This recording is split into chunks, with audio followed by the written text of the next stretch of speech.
Buen día, licenciado. Mi nombre es Yanely Pavón. Somos el grupo número 3 con el tema de las proteínas. Voy a comenzar explicando qué son las proteínas. Las proteínas son grandes moléculas de aminoácidos y se encuentran en los alimentos de origen animal y vegetal.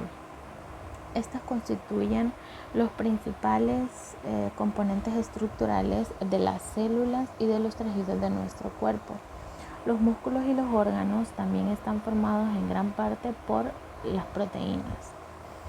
Las proteínas, como los carbohidratos y las grasas, contienen carbono, hidrógeno, oxígeno, nitrógeno y a menudo contienen azufre.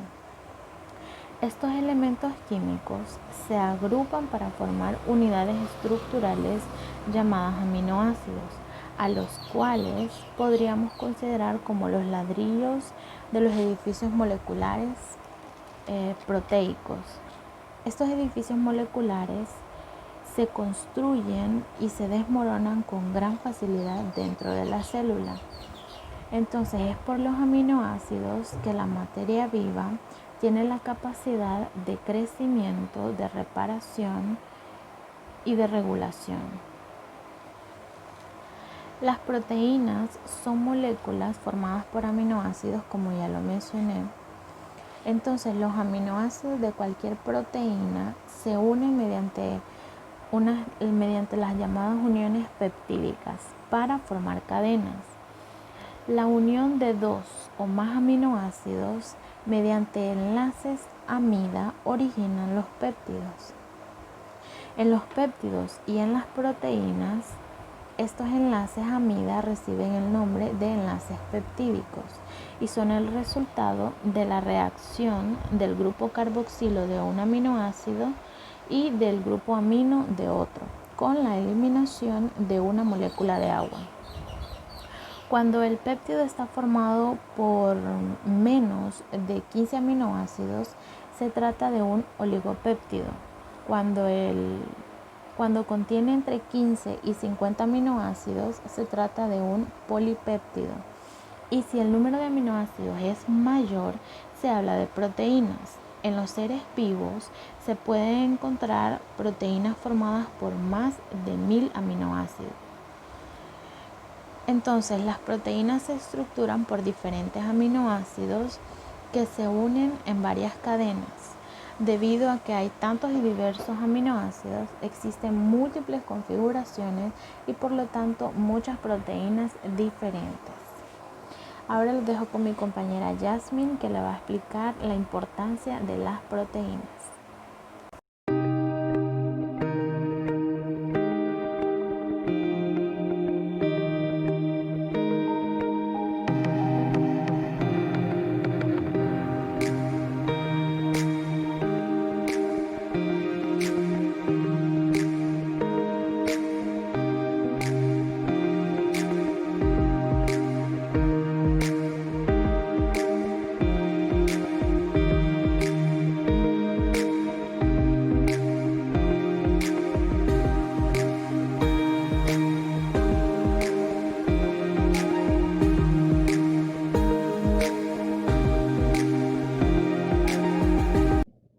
Muy buenos días, licenciado. Mi nombre es Yasmin Castro y yo les voy a hablar sobre la importancia de las proteínas. Son muy importantes como sustancias nitrogenadas necesarias para el crecimiento y la reparación de los tejidos corporales. También son el principal componente estructural de las células y los tejidos y constituyen la mayor porción de la sustancia de los músculos y órganos, así como el agua. Las proteínas no son exactamente iguales en todos los tejidos corporales. En el hígado, en la sangre y en ciertas hormonas específicas son todas distintas. También usamos las proteínas para producir enzimas y hormonas. Son un componente importante en nuestros huesos, músculos, cartílagos, piel y sangre.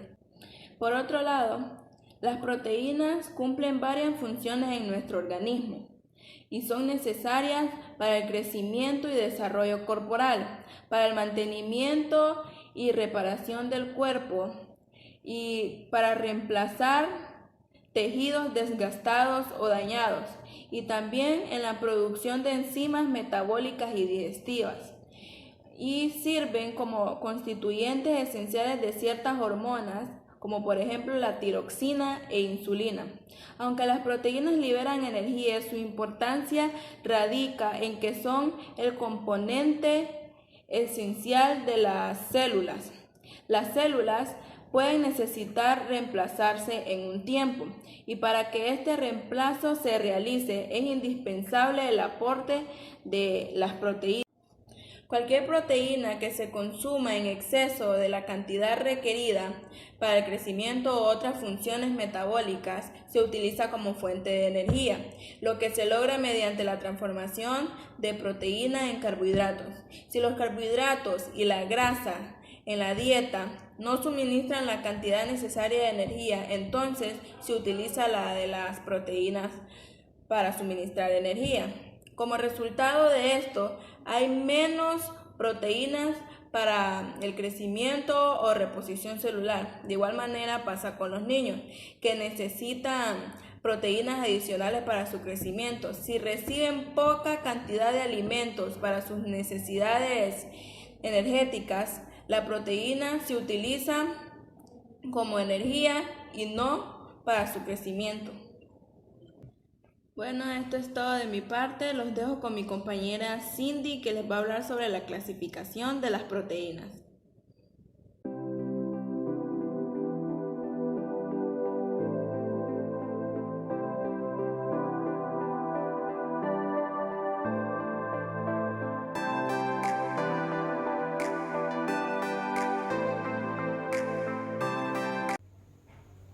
Buenas tardes, mi nombre es Cindy Mabel Padilla. Yo les voy a hablar de la clasificación de las proteínas.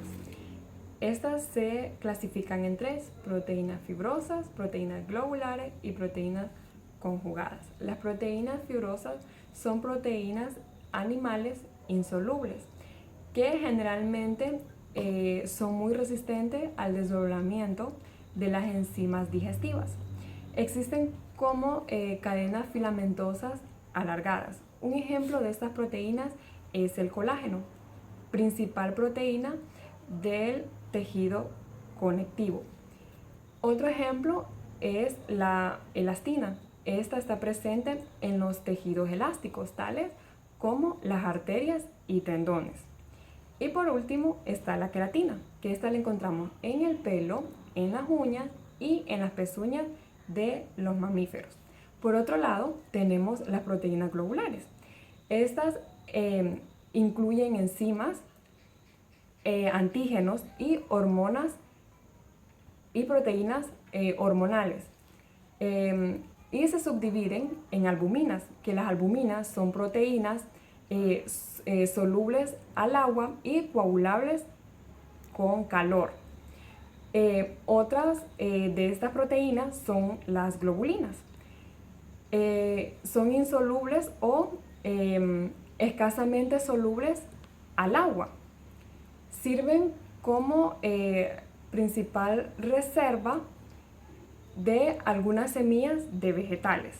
Y por último están las histonas, que las histonas se caracterizan por ser proteínas básicas de bajo peso molecular y son solubles al agua. Se les encuentra también en el núcleo celular, asociadas con el ADN. Y por último, proteínas conjugadas. Son proteínas que al ser hidrolizadas, es decir, que ya se han descompuesto, por lo tanto, estas dan lugar al grupo no proteico y aminoácidos. Un ejemplo de esto son los fotoproteínas, que se encuentran en las secreciones mucosas. Otra de ellos es las lipoproteínas, que se encuentran en las membranas celulares. Y cromoproteínas, en la combinación de proteínas con ácidos nucleicos presentes en el núcleo celular. A continuación, dejamos a la compañera con las fuentes de obtención de las proteínas.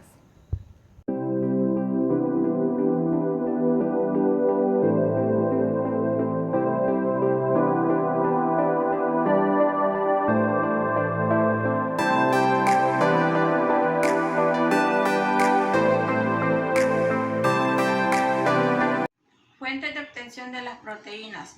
Las proteínas de la carne y otros productos animales son proteínas completas, es decir, suministran todos los aminoácidos que el cuerpo no puede producir por sí mismo. La mayoría de las proteínas de las plantas son incompletas. Usted debe combinar distintos tipos de proteínas de plantas cada día para obtener todos los aminoácidos que el cuerpo requiere. Las carnes son uno de los principales alimentos proteicos, pues su composición en proteínas es de cerca del 20%. Sea cual sea el animal, todos los aminoácidos necesarios además de la carne es la mejor fuente tanto de vitamina B12 como el hierro. El principal problema es que al menos la roja tiene cantidades relativamente altas en grasa. Es importante tener en cuenta que las proteínas se dañan con el calor, por lo que algunas se pierden durante la cocción, por lo tanto, cuando menos se cocine la pieza de carne, más aporte de proteínas tendrá, pero esto ya depende del gusto del consumidor. El pescado. El pescado es la segunda fuente de proteína por excelencia, pues estamos comiendo el muslo de un animal, cosa que hace que el aporte en forma de proteínas sea también aproximadamente de un 20%. Huevo. Los huevos son una de las mejores fuentes de aminoácidos y es que en su composición hay un 14% de proteínas, que por cierto de una enorme calidad y muy fácilmente digerible, ofreciéndonos todos los aminoácidos esenciales en las cantidades justas.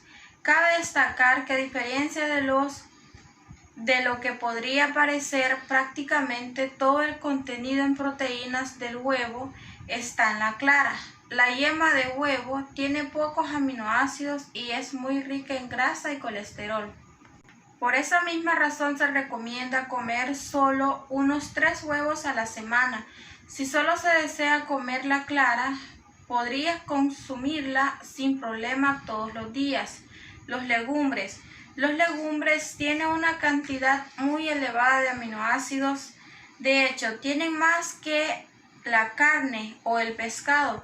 Hasta el 25% de su composición son proteínas. El problema es que estas no son de tanta calidad como los alimentos anteriores, pues no otorgan todos los aminoácidos esenciales. Los lácteos. Los lácteos tienen proteínas presentes en la leche y en los derivados lácteos, sí que son un alto valor biológico. El problema aquí es que no están en grandes cantidades y es que las proteínas constituyen solo el 3% de la leche, por lo que es difícil obtener los requerimientos mínimos a través de ella. Frutos secos. Los frutos secos son muy interesantes en las dietas vegetarianas y veganas, pues representan un buen aporte de proteínas de una calidad no alta como la del origen animal, pero que puede cumplir bien con los requerimientos. La cantidad de proteínas en estos frutos secos varía enormemente, tiende a ser alta. El problema es que también aportan muchas calorías y son ricos en grasas, por lo que hay que moderar su consumo. De todos modos, son una de las mejores alternativas a la carne en cuanto a obtención de aminoácidos.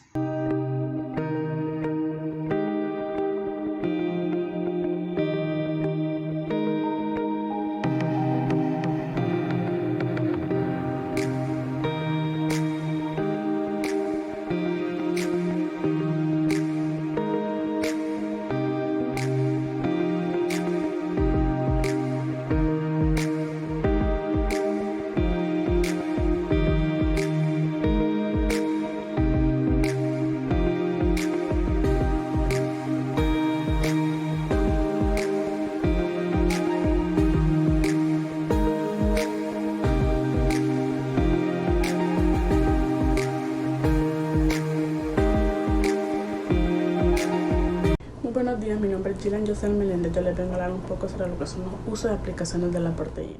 Son usadas ya que sin ellas el resto de los nutrientes esenciales de nuestro organismo no podrían asimilarse de forma correcta.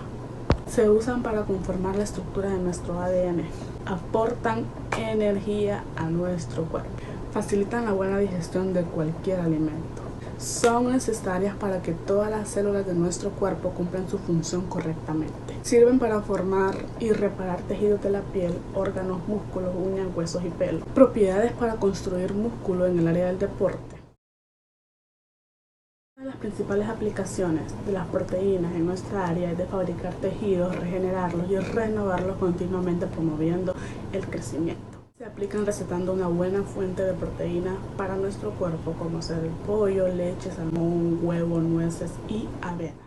Generar anticuerpos que refuerzan el sistema inmunológico y que garantizan una buena salud, evitando infecciones y enfermedades. Por último, tenemos lo que es la proteína del rendimiento atlético. La proteína se asocia durante muchísimo tiempo con el rendimiento atlético. La proteína juega un papel clave para ayudar a reparar y fortalecer el tejido muscular después del ejercicio. Aunque la proteína es fundamental para desarrollar músculo, para maximizar los beneficios, debe considerarse que en el contexto de la dieta completa tiene que incluir una cantidad considerable de lo que es carbohidratos, grasas, vitaminas y minerales. Se cree que una ingesta de proteínas de 1.4 a 2.0 gramos por kilogramo de peso corporal por día, como por ejemplo 98, 140 gramos por día para un adulto de unos 70 kilogramos, es suficiente, más que suficiente, para satisfacer las necesidades de la mayoría de las personas que hacen ejercicio. Tenemos que las proteínas son los sustituyentes químicos fundamentales de la materia viva. Constituyen alrededor del 50% en peso seco del cuerpo. Sin embargo, la proteína presenta actividad vital desempeñando múltiples funciones. Químicamente, las proteínas tienen una característica esencial, además de contener las moléculas CH y O, presenta N y en muchos de ellos SIP. No tener suficiente proteína en nuestro organismo puede provocar lo que es la caída del cabello, desprendimiento de la piel y pérdida de peso a medida que disminuye la masa muscular, aunque esto en gran parte solo ocurre en personas con trastornos alimenticios. También no podemos estar comiendo solo proteínas, porque esto puede desencadenar una deficiencia de ácidos grasos omega 3 que puede causar depresión, fatiga y problemas de concentración.